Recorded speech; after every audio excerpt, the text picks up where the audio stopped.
ఓం శ్రీరామచంద్ర పరబ్రహ్మణే నమః. ఓం నమో వశిష్ఠ విశ్వామిత్ర వ్యాస వాల్మీకి సుఖాదిభ్యః. ఓం శుక్లాం భరధరం విష్ణుం శశివర్ణం చతుర్భుజం ప్రసన్నవదనం ధ్యాయేత్ సర్వవిఘ్నోపశాంతయే. ఓం నమో బ్రహ్మాదిభ్యో బ్రహ్మ విద్యా సంప్రదాయ కర్తృభ్యో వంశ ఋషిభ్యో మహద్భ్యో నమో గురుభ్యః. ఓం శ్రీరామో రామభద్రశ్చ రామచంద్రశ్చ శాశ్వతః రాజీవలోచన శ్రీమాన్ రాజేంద్రో రఘుపుంగవః. శ్రీ యోగవాసిష్టము నిర్వాణ ప్రకరణము ఉత్తరార్ధము. అయితే శ్రీ వశిష్ఠ గురుదేవులు ఏమని తెలియజేస్తూ ఉన్నారు అంటే, ఓ రామచంద్ర, కార్యము కారణము కంటే వేరైనది కాదు కదా. కాబట్టి ఈ సంసార స్వప్నానికి కారణం ఏమై ఉంటుందో మొట్టమొదటగా నీవు దానిని గురించి విచారించు. ఆ తర్వాతనే ఆ కారణము యొక్క నాశము చేత ఈ కార్యముకు సంసార భ్రమ కూడా నశించిపోతుంది కదా అని తెలియజేయగా, అప్పుడు శ్రీరామచంద్రులు ఇలా అంటూ ఉన్నారు, మహాత్మా, స్వప్న రూపాలైన ఈ జగత్తు యొక్క పదార్థాల హేతువు చిత్తమే అయ్యున్నది. కాబట్టి ఈ పదార్థాలన్నీ కూడా చిత్తరూపాలే అయ్యున్నవి కదా. ఇంకా కూడా అసారమైన సారము లేని ఈ ప్రపంచము వాస్తవంగా ఆది అంతము లేకుండా ఏ మార్పు కూడా లేనటువంటి బ్రహ్మమే అయ్యున్నది కదా అని చెప్పగా, అప్పుడు శ్రీ వశిష్ఠ గురుదేవులు అంటున్నారు, మహాబుద్ధివగు రామా, చిత్తము విషయం వైపు మళ్ళీ ఉన్నటువంటి చైతన్యమే. కాబట్టి అంటే విషయోన్ముఖమైనటువంటి ఏ చైతన్యం అయితే ఉన్నదో అదే కదా చిత్తము. కాబట్టి అది మహాచిద్ఘన రూపమే అయ్యున్నది. ఈ కారణము చేత స్వప్నము, జాగ్రత్త మొదలైనవన్నీ కూడా బ్రహ్మము కంటే భిన్నముగా ఏమాత్రము ఒకంతైనా లేవు అని చెప్పారు.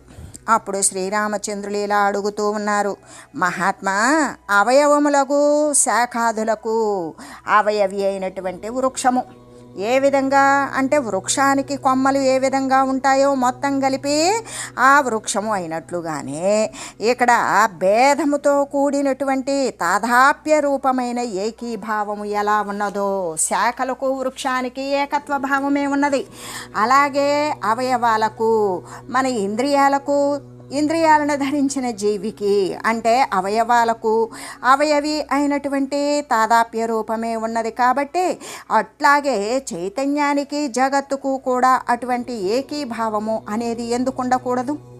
జగత్తు యొక్క ప్రారంభమైన సమిష్టి చిత్తములతోటి ఈ అవయవాలు లేనటువంటి బ్రహ్మమునకు ఏకత్వము ఎందుకు సంభవించరాదు అని అడగగా, అప్పుడు శ్రీ వశిష్ఠ గురుదేవులు ఇలా చెప్తూ ఉన్నారు, ఓ రామచంద్ర, ఇటువంటి కల్పన అనేది ఎప్పుడూ సంభవించలేదు, మరి ఇంకెప్పుడు కూడా సంభవించనేరదు. ఎందుకంటే ఈ జగత్తు ప్రారంభం నుండి కూడా ఉత్పన్నమే కాకయున్నది. కాబట్టి ఈ కల్పిత జగత్తునకు బ్రహ్మముతోడా భేదము అభేదము, భేదము ఉండడం భేదము లేకపోవడం అనే సంబంధము కానీ అవయవి సంబంధము కానీ ఎప్పటికీ సంభవించనేరదు. కాబట్టి ఈ జగత్తంతా కూడా శాంతమై జన్మ జరా వర్జితమై పుట్టుక ముసలితనము లేనిది అఖండమైనటువంటి పరబ్రహ్మమే అయ్యున్నది కదా అని శ్రీ వశిష్ఠ గురుదేవులు తెలియజేశారు. అప్పుడు శ్రీరామచంద్రుడు ఇలా అడుగుతూ ఉన్నారు, కాకతాళీయవన్మన్యే సర్గాద్యంతాదయో భ్రమాః భ్రాంతి ద్రష్ట్వత్వ భోక్తృత్వ సహితాః పరమే పదే. ఓ మహాత్మా, భ్రాంతి రూపములైన ద్రష్టృత్వము, భోక్తృత్వము మొదలైన వాటితో కూడినటువంటి ఈ భోక్తృత్వాది సహితములకు సృష్టి యొక్క ఆది అంతము మొదలైనటువంటి భ్రమలు అన్నీ కూడా అనుకోకుండా జరిగిన సంఘటనలాగానే కాకతాళీయ న్యాయంగా అకస్మాత్తుగా పరమపదముకు బ్రహ్మమునందు స్థితి కలిగి ఉన్నవి అని నేను తలస్తూ ఉన్నాను అని చెప్పగా, అప్పుడు శ్రీ వశిష్ఠ గురుదేవులు ఇలా చెప్తూ ఉన్నారు, యా వ్యాపారవతి రసాద్రస విధాం కాచిత్ కవీనాం నవ దృష్టిర్యా పరినిష్ఠితార్థ విషయోన్మేషా చ వైప స్థితి తే ద్వే అప్యవలంబ్య విశ్వమఖిలం నిర్వర్ణిత్యం నిర్వృతం యావద్దృష్టి దుసోన సంతి కలితానో శూన్యతానో భ్రమః. అంటే ఓ రామచంద్ర, పామర దృష్టి మరి యౌక్తిక దృష్టి అని, ఇంకా మూడవది అయినటువంటి తత్వదృష్టి అనే 3 రకాలుగా కూడా ప్రసిద్ధమై ఉన్నది ఈ దృష్టి భేదాలు. ఎలాగంటే పామర దృష్టి ఏమీ తెలియనటువంటి అజ్ఞాన దృష్టి, ఒకంత ఉపాయముతో కూడినటువంటి తెలివి కలిగినటువంటి దైవిక తెలివి కలిగిన దృష్టి. మూడోది శాశ్వత వస్తువును గురించి తెలిసినటువంటి జ్ఞాన దృష్టి. ఈ 3 విధాలుగా కూడా ఇది ప్రసిద్ధమై ఉన్నది. అందులో మొదటి దృష్టి ఉన్నది కదా పామర దృష్టి. ఆ పామర దృష్టిని రెండవ దృష్టి అయినటువంటి యౌక్తిక దృష్టి చేత దైవికమైన తెలివి అనేటువంటి దాని ద్వారా ఈ పామర దృష్టిని తొలగించుకోవాలి. రెండవది యౌక్తిక దృష్టిని మూడవ దృష్టి అయిన తత్వ దృష్టి చేత దానిని కూడా నిరాకరించాలి, నివారించాలి. కాబట్టి నేను సారము నుండి కూడా సారాన్ని బాగా, అసలే సార వస్తువుల నుండి ఇంకా సారాన్ని, ఇంకా ముఖ్యమైన ప్రధానమైనటువంటి దానిని బాగా మధించి దానిని తెలియగలిగినటువంటి సమర్థులు అయిన వారు ప్రమాణము, ఇంకా కూడా ప్రమాణము అంటే వారి యొక్క అనుభవ సిద్ధి పొందినటువంటి రుజువులు, ఇంకా ప్రమేయతత్వ అంటే జ్ఞానం యొక్క ప్రమేయం ఆ శాశ్వత పరీక్షా కుశలురు అగు పండితుల యొక్క దృఢమైన విచార వ్యాపార రూపమైనది, నూతనమైనది అగు రెండవ దృష్టి ఏదైతే యౌక్తిక దృష్టి ఉన్నదో ఆ దృష్టిని ఆధ్యాత్మ శాస్త్రాల యొక్క శ్రవణము, మననము, నిధిధ్యాసనము అనే మొదలైన అభ్యాసాల చేత సిద్ధించేటువంటి పరమతత్వం యొక్క అపరోక్ష స్ఫురణము. అంటే పరమాత్మతత్వానికి మనకి ఎటువంటి భేదము లేదు.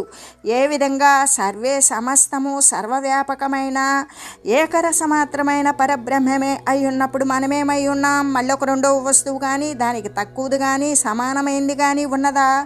లేదు.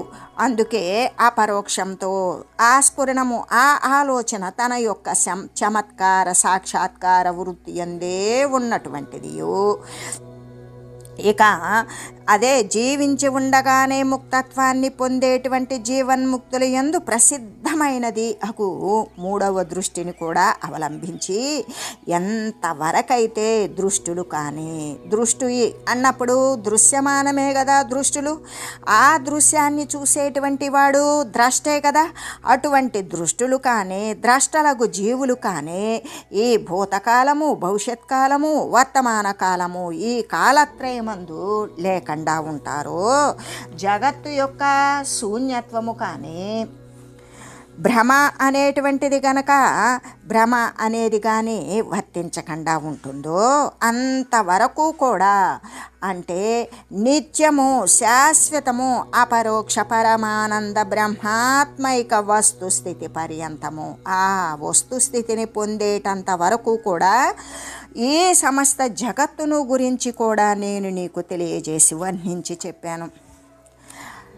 అతీతానాగతాః శంకాః సర్వాః సమృజ్య యుక్తిభిః జ్ఞానస్య జ్ఞేయత్యా శాంతిర్ముక్తిరత్రోపపాద్యతే. భూతకాలము, భవిష్యత్తు మొదలైనటువంటి సందేహాలు అన్నింటినీ కూడా ఈ యొక్క ఉపాయాల ద్వారా నివారించి జ్ఞానం యొక్క జ్ఞేయత్వ అంటే విషయరూపత్వ శాంతి అనేటువంటిది ఏదైతే కలుగుతుందో అదే ముక్తి అని తెలియజేయడం అనేటువంటిది ఇక్కడ మనం గమనించవలసినది అనే చెబుతూ ఈ నిర్వాణ ప్రకరణమునందు ఉత్తరార్ధమున రామ విశ్రాంతి అనేటువంటి దానిని వర్ణించి తెలియజేశారు. అప్పుడు శ్రీరామచంద్రులు ఇలా అడుగుతూ ఉన్నారు, ఏవం చేతన్మునిశ్రేష్ట పరమార్థమయం జగత్ సర్వదా సర్వభావాత్మా నోదేతి నచ శమ్యతి. ఓ మునిశ్రేష్ట, ఓ మునిశ్రేష్ట, అలా అయినట్లయితే ఈ జగత్తంతా కూడా పరమార్థభూతమగు బ్రహ్మం యొక్క వివర్త మాత్రమే అగుతూ ఉన్నది కదా. సదా సర్వస్వరూపమై వెలసేటువంటి ఆ బ్రహ్మము ఎప్పుడూ కూడా ఉదయించదు, మరి శమించదు. భ్రాంతిరేవేయమా భాతి జగదాభాసరూపిణి భ్రాంతిరేవాపి వానైవ బ్రహ్మ సత్తైవ కేవల. అంటే యౌక్తికమైనటువంటి దృష్టి చేత, యుక్తి అన్నప్పుడు యౌక్తికము, తర్క దృష్టి చేత కేవలము ఏమి ఉంటుంది? భ్రాంతి మాత్రమే ఉంటుంది. విక్షేప శక్తి ప్రధానమైనటువంటి అవిద్య మాత్రమే ఉంటుంది. ఆ అవిద్యయే భ్రాంతి అనేటువంటిది అవిద్యయే కదా. ఆ అవిద్యయే ఈ విధంగా జగద్రూపంగా కనబడుతూ ఉన్నది. తత్వదృష్టి చేత ఆ భ్రాంతి కూడా లేదు, కేవలము బ్రహ్మసత్తా మాత్రమే ఉన్నది అని చెప్పగా అప్పుడు శ్రీ వశిష్ఠ గురుదేవులు ఇలా చెప్తూ ఉన్నారు. కాకతాళీయవద్ బ్రహ్మ యద్భాతివాత్మనాత్మని సతేనైవాత్మనాత్మైవ జగదిత్యవబుధ్యతే. ఓ రామచంద్ర, నీవు యథార్థము చెప్పి ఉన్నావు. కాకతాళీయ న్యాయముగా అంటే అనుకోకుండా జరిగినటువంటి, అకస్మాత్తుగా వచ్చినటువంటి అవిద్య చేత. ఇది ఎటువంటి చమత్కారము కాదు. అనుకోకుండా వచ్చినటువంటి అవిద్య చేత బ్రహ్మము స్వయంగా తన యందు ఏ రూపంతో కనబడుతూ ఉన్నదో అటువంటి తన రూపాన్ని జీవభూతమైన అదియే కదా స్వయంగా జగత్తుగా తెలియచూ ఉన్నది అని చెప్పగా అప్పుడు శ్రీరామచంద్రులు ఇలా అంటూ ఉన్నారు. కథం తపత్యహోదికం సర్గస్యాదో పరత్రచ కథం భిత్యా వినాభాతి వదదీప ప్రభామునే. ఓ మునేంద్ర, ఎంత ఆశ్చర్యము! మహాప్రళయమందు కూడా, సృష్టి ప్రారంభమయందు కూడా, మోక్షాన్ని పొందినటువంటి మోక్ష దశయందు కూడా అవలంబన భూతములైనటువంటి దిక్కులు మొదలైన విభాగములు లేకుండా అపరిచ్ఛిన్నమైనటువంటి చిత్ప్రకాశము ఎలా ప్రకాశిస్తుంది? ఎలాగంటే ప్రకాశ్యమగు ఈ భిత్యాది రూప అవలంబనము లేకుండా ప్రకాశించబడేటువంటి గోడ మొదలైన రూపాలు అనేటువంటిది ఆధారము లేకుండా దీపకాంతి ఎలా ప్రకాశిస్తుంది? దానిని గురించి తెలియజేయండి అని ప్రార్థించగా అప్పుడు శ్రీ వశిష్ఠ గురుదేవులు ఇలా చెప్తూ ఉన్నారు. ఇత్తం రూపమిదం భాతి చితిరూప ప్రభా పశ్య శైవాత్మనాస్తే యత్ ప్రకాశాదిభిరేవచ. ఓ రామచంద్ర, పరమాత్మ యొక్క ఇటువంటి స్వరూపము అత్యంత ఆశ్చర్యమే అయ్యున్నది. ఈ విషయాన్ని నీవే స్వయంగా విచార దృష్టి చేత చూస్తూ ఉండు. ఎందుకు? పరమాత్మ యొక్క స్వరూపమే అత్యంత ఆశ్చర్యకరమైనది. నీవు దానిని నీ యొక్క స్వకీయమైన ప్రయత్నం ద్వారా నీ అంతటికి నీవే స్వయంగా విచారణ ఆత్మతత్వ విచారణ అనే దృష్టి చేత చూడు. సూర్యుడు మొదలైన ప్రకాశాలను కూడా ప్రకాశింపజేసేటువంటి ఈ చిత్ ప్రకాశము రాత్రి యందు సూర్యుడు కానీ చంద్రుడు కానీ లేనప్పుడు కూడా ఆ యొక్క చీకటిన ఆ అంధకారమునందు స్వయంగా ప్రకాశిస్తూ వర్తిల్లుచూ ఉన్నది కదా.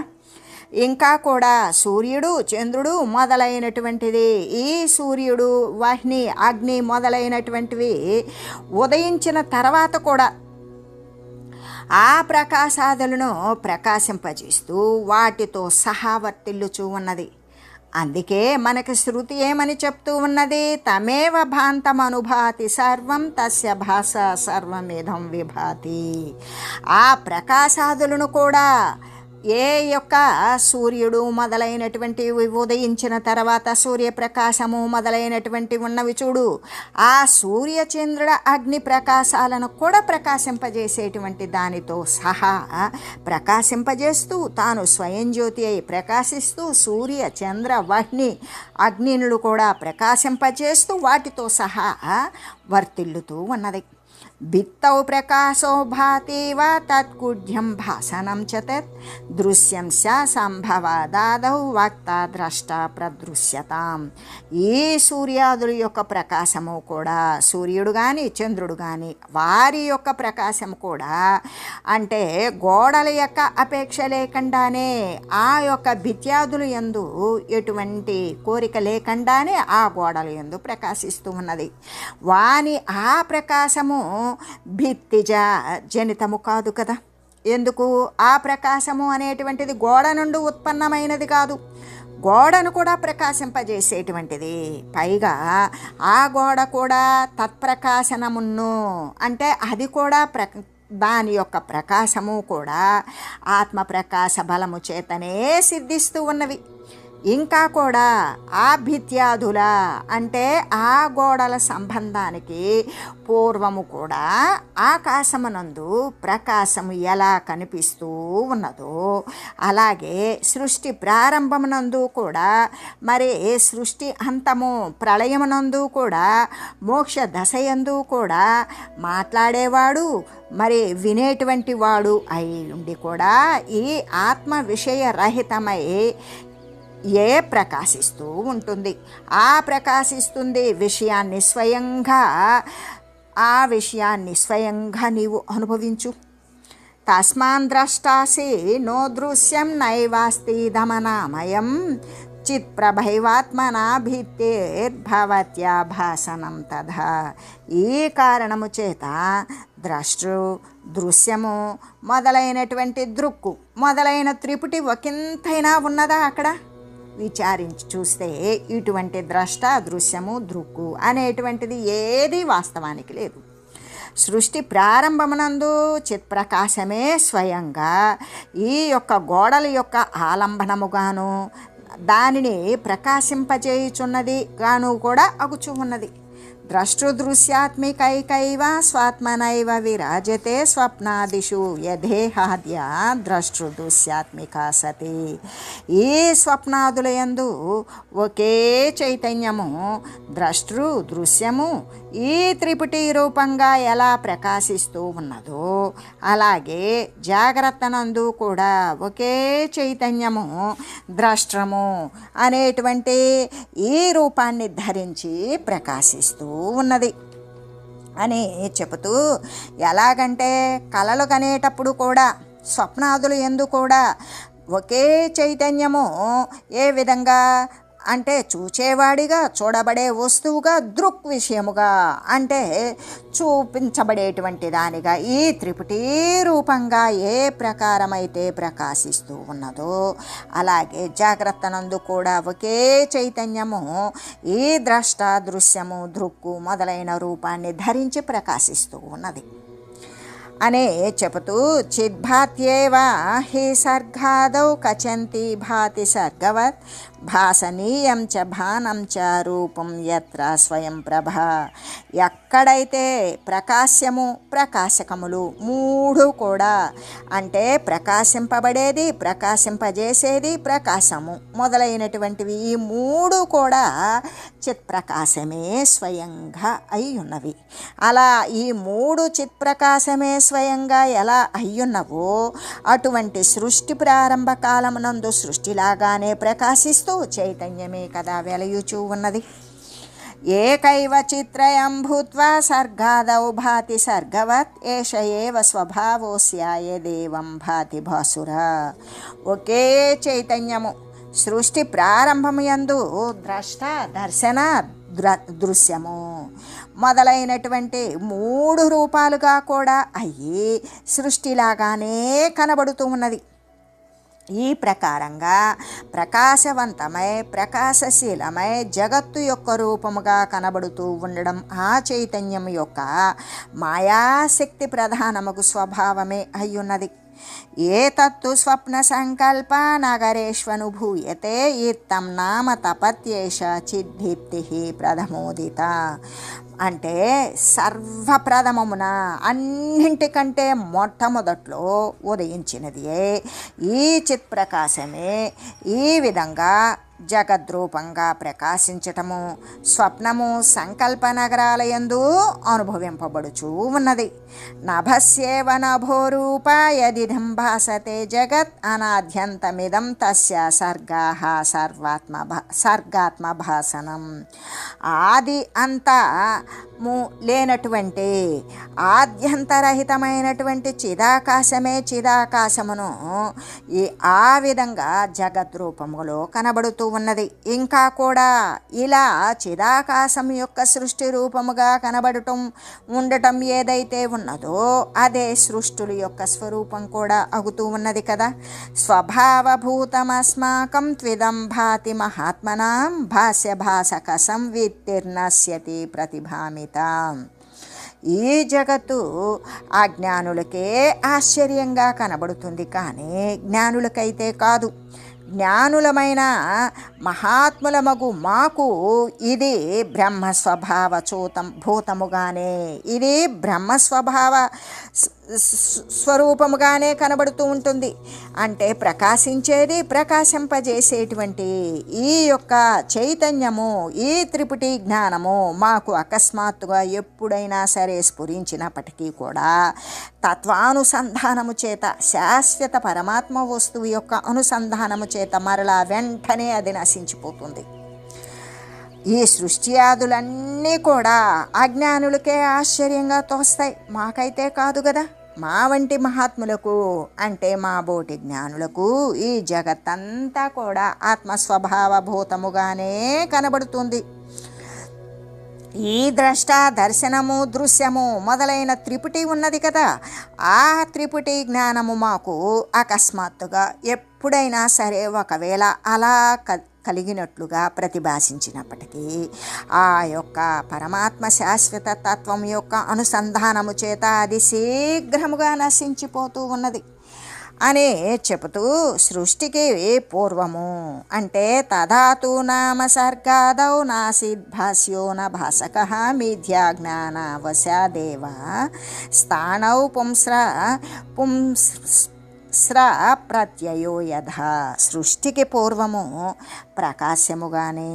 ప్రకాశకముగానే లేనే లేదు. అంటే ప్రకాశింపజేసేది, ప్రకాశించేది లేనే లేదు. ఆ తర్వాత ఏ స్థాను అయితే, అంటే ఎండిపోయినటువంటి మ్రోడు లేదు కొయ్య, దాని యందు పురుషుని బుద్ధిలాగానే దూరంగా ఉన్నటువంటి ఎండిపోయిన చెట్టు, దూరంగా ఉన్న మనుషునికి అక్కడ ఒక మనిషి నిలుచున్నాడేమో అనేటువంటి బుద్ధి పుట్టినట్లుగానే అక్కడ ఉండేటువంటిది కేవలము దారువు, అంటే ఒక మొద్దు, ఒక కొయ్య. అలాగే ఆ మిథ్యాజ్ఞాన వశము చేతనే పరమాత్మ యందు ఈ జగత్తు యొక్క భ్రమ అనేటువంటిది ఉదయించింది. అక్కడ ఉండేటువంటిది పరమాత్మయే అయితే జగత్తులా కనబడుతూ ఉన్నది అనే ఈ ప్రకారమైనటువంటి తత్వానుసంధానం అనేటువంటిది ప్రతి ఒక్కరూ చేయవలసిందే. తదాత్మని ద్వితాభాన చితే ద్వైత విభాసనం సర్గాదౌ నచ భాస్యోస్తి నచ వాస్తి భాసకః. ఆత్మయందు ద్వైతం యొక్క భావసనము లేదు కదా. ఏ పరమాత్మతత్వం అయితే ఉన్నదో అదే ఆత్మస్వరూపం. ఆ ఆత్మయందు రెండు అనేటువంటి భానం కనబడటం అనేటువంటిది ఉన్నదా? లేదు. చిత్తమందు మాత్రమే రెండు అనేది కనబడుతూ ఉన్నది, అనేకం అనేది కనబడుతూ ఉన్నది. అంటే సృష్టి ప్రారంభమునందు ప్రకాశమగు మనకు కనబడేటువంటి జగత్తు సృష్టి ప్రారంభానికి ముందు లేనే లేదు.